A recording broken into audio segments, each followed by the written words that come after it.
दोस्तों, टीवी के मशहूर एक्टर दीपेश भान के अचानक इस दुनिया से चले जाने के बाद उनकी को स्टार्स अभी तक सदमे में है।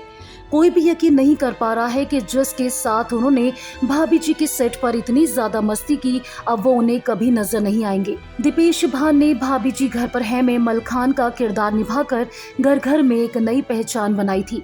दीपेश भान शनिवार की सुबह 7 बजे इस दुनिया को हमेशा के लिए छोड़कर चले गए।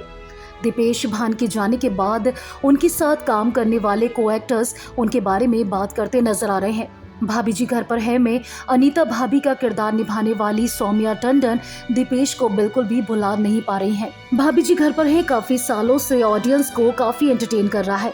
इस शो में मलखान की भूमिका निभाने वाले एक्टर दीपेश भान 23 जुलाई को 41 साल की उम्र में इस दुनिया को छोड़ गए। दीपेश की अचानक हुई मौत के बाद सौम्या टंडन इस वक्त सदमे में है। एक्ट्रेस ने अपने लेटेस्ट इंटरव्यू में दीपेश के साथ अपनी बॉन्डिंग के बारे में बात की है। अपने लेटेस्ट इंटरव्यू में सौम्या टंडन ने एक्टर को याद किया और उनके साथ अपने बॉन्ड के बारे में बात करते हुए कहा कि उन्हें यकीन नहीं हो रहा है कि दीपेश अब नहीं रहे। मैं शब्दों से परे दुखी हूँ। वो बहुत ज्यादा एक्टिव, फिट और चुटकुलों से भरे इंसान थे।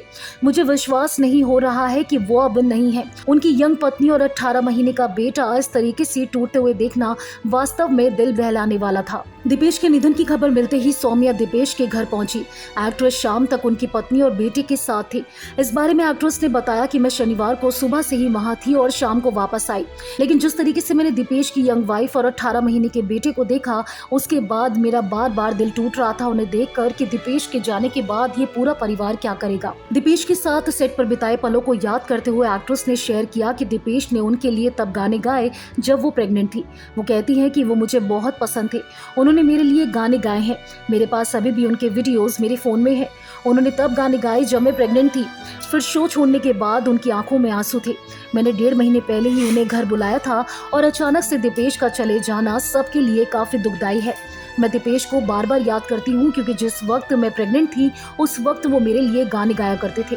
मुझे बहुत ज्यादा दुख हो रहा है ये जानकर कि अब उनके जाने के बाद उनकी पत्नी और बेटे का क्या होगा।